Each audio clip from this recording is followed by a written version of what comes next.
नमो भगवते वासुदेवाय। जय श्री हरि। दोस्तों, वैशाख मास के महात्म की कथा का 5वां अध्याय प्रारंभ होता है, जिसमें ब्रह्मा जी का यमराज को समझाना और भगवान विष्णु का उन्हें वैशाख मास में भाग दिलाना वर्णित है।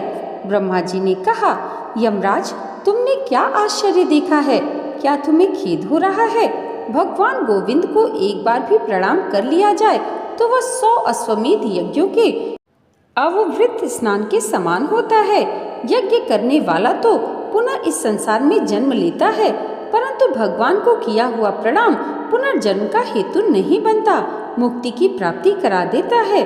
जिसकी जिह्वा के अग्रभाग पर हरि ये 2 अक्षर विद्यमान हैं, उसको कुरुक्षेत्र तीर्थ के सेवन अथवा सरस्वती नदी के जल में स्नान करने से क्या लेना है? जो मृत्यु काल में भगवान विष्णु का स्मरण करता है, वह अभक्ष्य भक्षण आदि से प्राप्त हुए पाप राशि का परित्याग करके भगवान विष्णु के सायुज्य को पाता है, क्योंकि भगवान विष्णु को अपना स्मरण बहुत ही प्रिय है।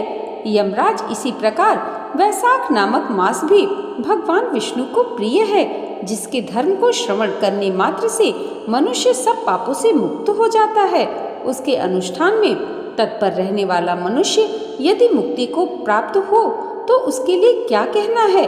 वैशाख मास में भगवान पुरुषोत्तम के नाम और यश का गान किया जाता है, जिससे भगवान बहुत प्रसन्न होते हैं।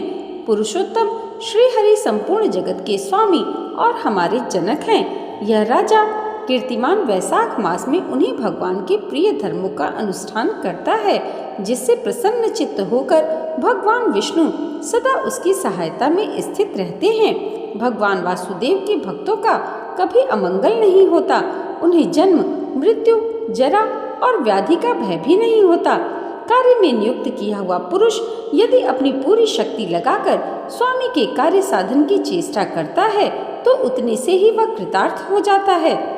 यदि शक्ति के बाहर का कार्य उपस्थित हो जाए तो स्वामी को उसकी सूचना दे दे। उतना कर देने से वह ऋण से मुक्त हो जाता है और सुख का भागी होता है। जिसने उस प्रयोजन को स्वामी से निवेदित कर दिया, उसके ऊपर न तो कोई ऋण है और न पातक ही लगता है। अपने कर्तव्य पालन के लिए पूरा यत्न कर लेने से प्राणी का कोई अपराध नहीं रहता। यह कार्य तुम्हारे लिए असंभव है, अतः इसके विषय में तुम्हें शोक नहीं करना चाहिए। ब्रह्मा जी के ऐसा कहने पर यमराज ने दीन वाणी में कहा, तात, मैंने आपके चरणों की सेवा से सब कुछ पा लिया। तब ब्रह्मा जी ने पुनः समझाते हुए कहा, धर्मराज, राजा कीर्तिमान विष्णु धर्म के पालन में तत्पर हैं। चलो हम लोग भगवान विष्णु के समीप चलें और उन्हें सब बात बताकर पीछे उनके कथनानुसार कार्य किया जाएगा। वे ही इस जगत के कर्ता, धर्म के रक्षक और नियामक हैं। इस प्रकार यमराज को आश्वासन देकर ब्रह्मा जी उनके साथ क्षीर सागर के तट पर गए।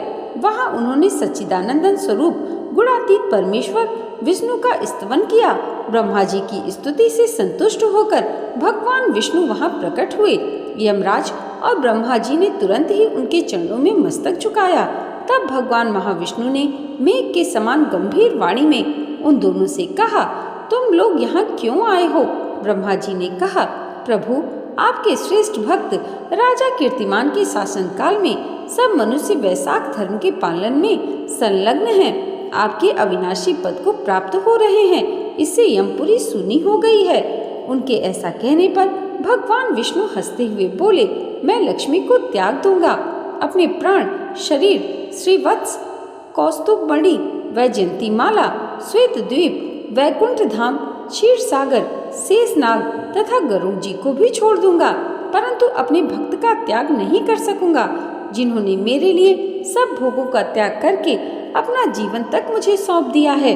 जो मुझसे मन लगाकर मेरे स्वरूप हो गए हैं, उन महाभाग भक्तों को मैं कैसे त्याग सकता हूँ? राजा कीर्तिमान को इस पृथ्वी पर मैंने 10,000 वर्षों की आयु दी है, उसमें से 8,000 वर्ष तो बीत गए। शेष आयु और बीत जाने पर उसे मेरा सायुज्य प्राप्त होगा। उसके बाद पृथ्वी पर बेन नामक दुष्टात्मा राजा होगा, जो संपूर्ण वेदाक्त महाधर्मों का लोप कर देगा। उस समय वैशाख मास के धर्म भी छिन्न भिन्न हो जाएंगे। बेन अपने ही पाप से भस्म हो जाएगा। तत्पश्चात मैं पृथु होकर पुनः सब धर्मों का प्रचार करूंगा। उस समय लोगों में वैशाख मास के धर्म की प्रसिद्धि करूंगा। सहस्त्रों मनुष्यों में कोई ऐसा होता है जो मुझ में अपने मन प्राण अर्पित करके अपना सर्वस्व मुझे समर्पित कर दे और मेरा भक्त हो जाए। जो ऐसा होता है वही मेरे धर्मों का प्रचार करता है। इस वैशाख मास में से भी मैं वैशाख धर्म में तत्पर रहने वाले महात्मा पुरुषों तथा राजा के द्वारा समयानुसार तुम्हारे लिए भाग दिलाऊंगा। लोक में जो कोई भी वैशाख मास का व्रत करेंगे वे तुम्हें भाग देने वाले होंगे और उनके वैशाख मास में बताए हुए महाधर्म के पालन में तुम कभी विघ्न न उपस्थित करना।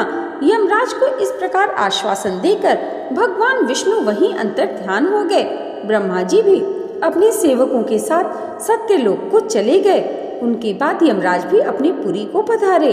वैशाख मास की पूर्णिमा को पहले धर्मराज के उद्देश्य से जल से भरा हुआ घड़ा, दही और अन्नदान देना चाहिए। इसके बाद पितरों, गुरुओं और भगवान विष्णु के उद्देश्य से शीतल जल, दही, अन्न, पान और दक्षिणा फल के साथ कांसे के पात्र में रखकर ब्राह्मण को देना चाहिए। भगवान विष्णु को दिव्य प्रतिमा वैशाख मास की महात्म कथा सुनने वाले 3 ब्राह्मण को देनी चाहिए। उस धर्म वक्ता ब्राह्मण को अपने धन से भी पूजित करना चाहिए। राजा कीर्तिमान ने सब कुछ उसी प्रकार किया। उन्होंने पृथ्वी पर मनोवांछित भोग कर शेष आयु पूर्ण होने के पश्चात पुत्र पौत्र आदि के साथ श्री विष्णु धाम को प्रस्थान किया।